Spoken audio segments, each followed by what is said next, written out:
Choisis la vie.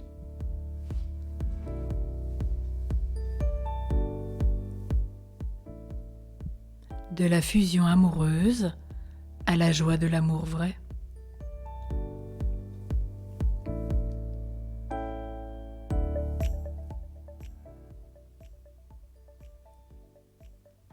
Dans les débuts de notre vie amoureuse, bien souvent nous attendons de l'autre qu'il soit là pour combler tous nos manques. Et nous sommes dans une relation de fusion. La fusion est bonne et nécessaire au début de la relation. Mais si la relation reste fusionnelle, elle vit dans la confusion. Oui, chacun s'y trouve confondu dans un nous où son identité est perdue. En réalité, ce nous de confusion est un piège dans lequel l'un des membres du couple enferme l'autre, pensant savoir mieux que lui ce qui est bon pour l'autre. Ainsi commence la lente désagrégation de la relation par la mise en place de jeux psychologiques à l'origine de tant de mal-être.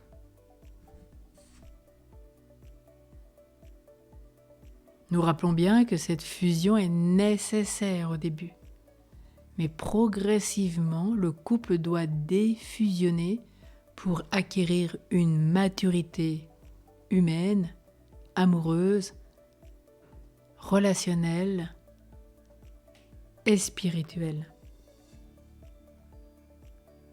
Si je n'ai pas découvert ma richesse profonde, si la connaissance que j'ai de moi-même reste superficielle, si je ne m'aime pas, si je ne suis pas le meilleur ami de moi-même,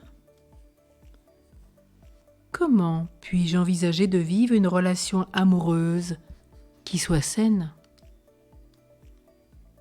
Je vais attendre de l'autre qu'il soit le compagnon que je ne sais pas être pour moi. Je me servirai de mon amour dans le but de créer un attachement. Je vais lui demander d'être l'homme parfait ou la femme parfaite que je ne suis pas.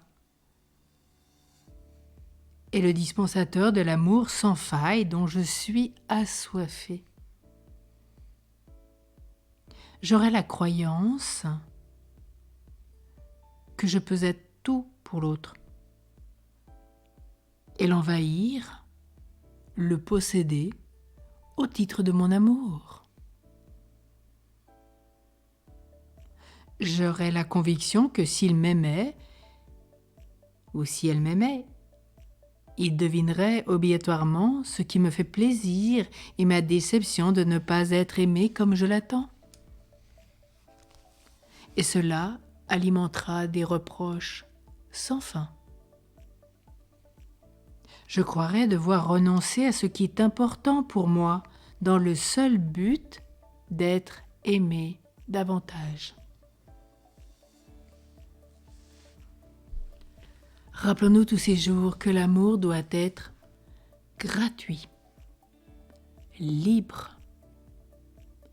Il ne doit pas posséder l'autre. L'autre peut m'aimer comme il le veut, quand il le veut, comme il le veut, à son heure. Je n'ai rien à exiger de la qualité de l'amour de l'autre. Chacun a son bout de relation à faire.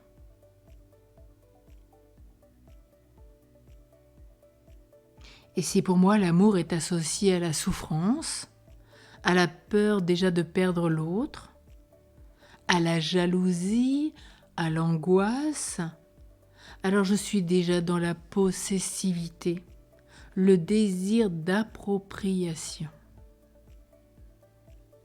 L'amour vrai n'a pas d'attente, pas de projet sur l'autre. Je vous invite tout au long de ce jour à relire la première épître aux Corinthiens, chapitre 13, de notre cher Saint Paul. Oui, Saint Paul a bien compris la grandeur de l'amour et de ce qu'il est. Si bien une Thérèse de Lisieux, lisant Saint Paul, qu'elle dit que cet amour est tellement vrai de ce qu'il nous explique, de ce qu'il nous fait vivre, de ce qu'il nous partage, qu'il nous montre que l'amour vrai n'a pas d'attente, gratuit, pas de projet sur l'autre.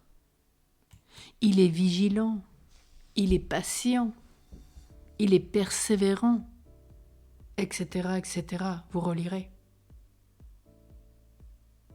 L'amour accepte la personnalité et les besoins de l'autre. Celui qui aime est fidèle à lui-même, à ce qu'il est en profondeur, respecte la liberté et les choix de l'autre.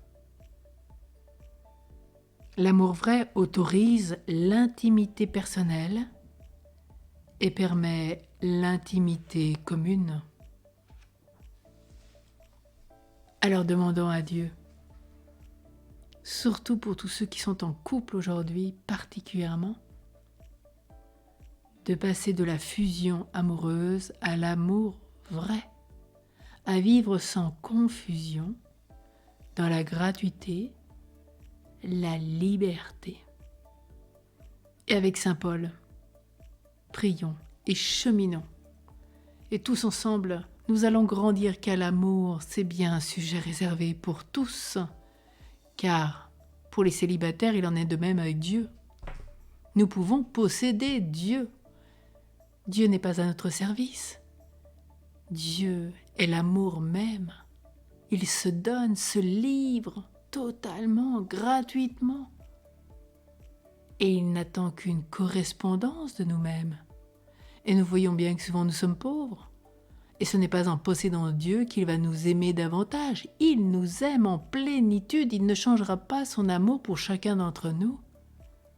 À nous d'ouvrir notre cœur et de l'aimer en vérité et gratuitement.